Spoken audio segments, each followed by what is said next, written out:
Yeah, thanks for coming out. Obviously, another productive bye week. I thought we got a lot of good work in last week. Kind of stayed in a very similar routine than our last bye week. Went Tuesday, Wednesday, Thursday last week, and then got the kids Friday, Saturday off so they can kind of rest and recover. Got back in here Sunday, and then turning our attention now to New Mexico State and an opportunity to get back on the field and kind of get this thing going back in the direction we want it to go. And so we're excited for Saturday. Saturday is going to be senior day. We're going to honor, we believe, 30 seniors. And then before that list comes out, I'll just caution everybody by saying that list is not going to be 100% indicative one way or the other of next year's roster. So as you guys go and make all of your conclusions about that when that list actually comes out, I'll just caution you that I already know of a couple things that will not be exactly what you think they will when you see that list. And so just be careful with that. And so, but anytime you have senior day, that's always a special day, special opportunity, and you want to send those guys out the right way. And so back to work and have a great week and get ready for a big Saturday night. And so from there, I'll kind of open it up to questions. Third row on the left. Coach, obviously through 8 games, Le'Veon Moss, Amari Daniels, you had about 5 more carries per game than Daniels did. Do you see the same type of flow with E.J. Smith there, or how do you see that going? Is it going to be Daniels more of a workhorse back in that situation? Yeah, I think, again, we continue to talk about this. I continue to try to be vague as you try to get me to give away the game plan. But, yeah, I think we're going to a lot of things are on the table. I think we've got to, obviously, losing Le'Veon's a big loss. That's a lot of touches. We're going to have to figure out the right way to handle that. And I think there's a lot of different opportunities and options for us to go about it. Amari is certainly one. EJ is certainly one. There's other ways that we can do that. We can throw the ball more. There's other people we can use. And so I think all of that is very much on the table moving forward. But I think just the way we look at it is, we've got to replace a lot of production, and I don't think you can replace it the same way. I don't think we certainly don't have a back that's going to step in and be what Le'Veon is to kind of go along with what we had from Amari and what we had from EJ already. And so we just got to figure it out. A big part of it's going to fall on Amari, and then we'll see where the rest of it goes. Down front, Brent and Travis. How nice is it for you when you feel like that special teams is pretty squared away for you, talking about punter, kicker, and snapper even as well, in terms of not really having to concern yourself? I'm not even the knock-on-wood guy. Could you set it up any worse? Man. We are very happy with how those guys are playing. No, listen, they've had really productive years. Tyler's been a weapon. I think Randy certainly quietly, maybe a little bit more quietly than Tyler through the beginning of it, but then jumps into the last game and makes 2 50-yard field goals and has really gotten into a good rhythm. And then, Jacob and I joke about it all the time. The best thing you can be as a long snapper is unknown. Because that means nobody's asking because the snaps are on time and they're where they're supposed to be from an accuracy standpoint. And so certainly through 9 games, those guys have done a really good job of becoming very effective and kind of game-changing type players for us on special teams. And so hopefully they can continue that now that you've put the reporter jinx on them. You're going to love this one too. So Great. Yeah. Here, before you even ask it. When I know no schedule in the SEC is easy, not even close to easy. But when you sized up this schedule, when you took this job, did you say, hey, there's a chance with this setup, and it's played out, to y'all's credit, it's played out that way, that you could really take advantage of what is, I'm not going to say an easy schedule in the SEC, but a pretty forgiving schedule. Well, when you say that, though, here's a unique piece of this, because we talk about this, and I think we do this based off brands, not off win-losses. If you look at our combined winning percentage of all of the teams at the top, we have the 3rd hardest schedule of all the teams at the top, and that's 7 or 8 of them. And so, I don't know where the perceived ease. Yeah, the home part for sure. But you know what I mean? We still, I think when you look at the win-loss percentage, when you look at the fact that we're the only team that's played an out-of-conference playoff team, we've had a lot of opportunities at home. That's a big piece of it, for sure. And I think anytime you get those big moments in Kyle, that's an advantage for you, for sure. I'm not stepping away from that at all. It just doesn't feel like an easy schedule. It hasn't felt like an easy schedule. I think anytime you play in the SEC as a coach, the word easy never comes to mind. And so I think what our kids have done is they've gone out into some big moments, into some big opportunities, Missouri, LSU, and played the way you wanted them to keep this thing going in the direction you wanted to. Played in games against Notre Dame and South Carolina, not exactly the way we would have hoped, and kind of eliminated our margin for error. But I think we've managed some pretty big moments. You could see by the primetime games we've played. It's been nice to have a lot of them in Kyle, for sure. Front right. What is about Tyler's game that has stood out to you the most this year? Yeah, I think the thing about him is how he has adapted to punting the way we want him to. Like, there's always a challenge when you have a kid who has as big a leg as Tyler that he just wants to go unleash the ball consistently. And I think his net punt and the lack of return yards because of the hang time and ball placement has been really impressive. And I think when you get into this league, I think, we talk all the time about the talent. I think one of the other things that always jumps out, and certainly has to Coach Dougherty as he's gone through this gauntlet for the first time, like who we're punting the ball to and how dangerous they usually are if you give them space, if you don't hang the ball up the way you need to. And so I think it's been his ability to function within the structure of how we want the punt team to work, because he could just go out and unleash it 60 yards every time without hang time and without us having really a great chance to cover it. He puts it where we need it with the right hang time, with the right distance to really put our net punt where we want it to be. He mentioned the baseball background and I think a quarterback background. Have you seen the arm? Is it pretty as advertised? No, he's begging me for that, and there's zero chance he's ever thrown a football. We'll go second row left, and then Owen. Well, Travis kind of stole my question, but along the lines of trying to find what's next at running back, how beneficial was it to have the bye week to maybe, figure out some of those options, whereas, you could have turned around and played another team like South Carolina? How beneficial was it that the bye actually fell when that occurred? Yeah, I think, it always helps. I think anytime you have more time to prepare for a loss like that, it's better than not.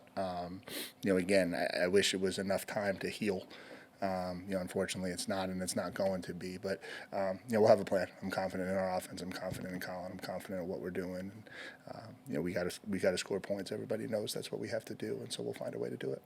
Second row on the right, Owen, then Cease. Mike, did you sense anything different just in the guys' approach to practice throughout the bye week, or was it just business as usual? No, I think, business as usual, with maybe a little bit of an understanding that the urgency is got to go up. I think everybody in our building understands these opportunities don't come along all the time. We have a special chance where we're at this point in the season and we control everything. You certainly want to take advantage of those opportunities when they present themselves. And so, I think business as usual, but with maybe a little bit of a heightened sense of urgency that we don't have any margin and we got to go. It's time to go. I know you're not giving away the game plan, as you say, but I just wonder, do y'all feel like you have to or that you need to incorporate more your quarterback, whoever it is, especially if it's Marcel, into the running game than maybe previously? I'm going to see if I can figure out a different way to answer this question. I think what we've got to do is we've got to figure out how to replace Le'Veon and all of his carries and all of his yards. That is certainly an option. I think we've utilized Marcel and his legs. Even when Connor plays, I think we utilize his legs to some degree as well. I think you look and you try to figure out, okay, here's what we have now. How are we going to effectively move the football? And I think that's when we talked all the way back to why Colin and what are you looking for in an offensive coordinator. It was always about utilization of personnel. Like take our weapons, take who we have, and figure out the best plan to utilize them to be effective and score points and help us win football games. And we lost a big weapon, but the goal is still the goal, right? And so that nobody cares. And so now we've got to go back to the drawing board and we've got to figure out a different way to move the ball and score points, and we'll do that. Front left, Cease. Mike, since it is Veterans Day, I was wondering if your time at the Merchant Marine that one year when you you have a greater appreciation for the military after you went there that year? Yeah, I have a tremendous appreciation for the people who serve that allow us to live the life that we live. I think we talk a lot about that in this building, how blessed we are.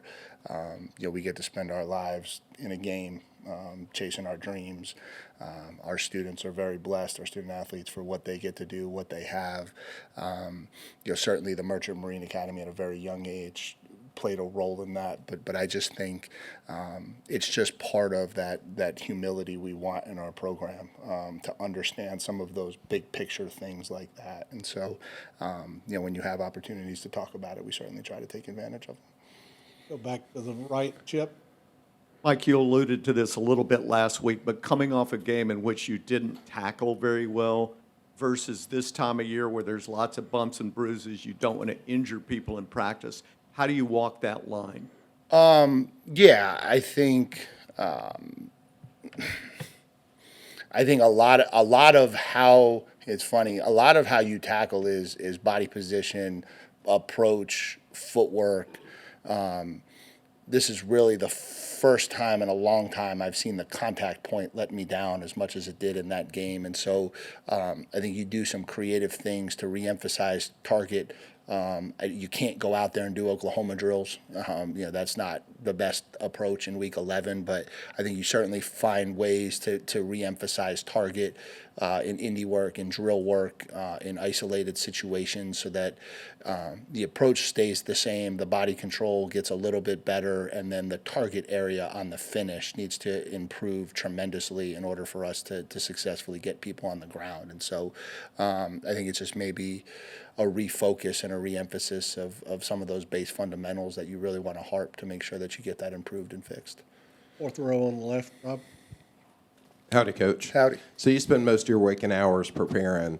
On a bye week Saturday, did you get a chance to watch Bama and LSU or Ole Miss and Georgia, and what were your thoughts? I watched a lot of New Mexico State. I watched a little bit of Auburn, a little bit of UT. And I left the office at about 6 o'clock and had some games on in the background while I was here, and had some things on in the background when I was home. But you don't have time to have thoughts on any of that stuff, really. I'm not trying to be anything. You just don't. I'm worried about us beating New Mexico State, and that's really all I'm focused on, and try to make sure we do that. Go back behind the lights on the right.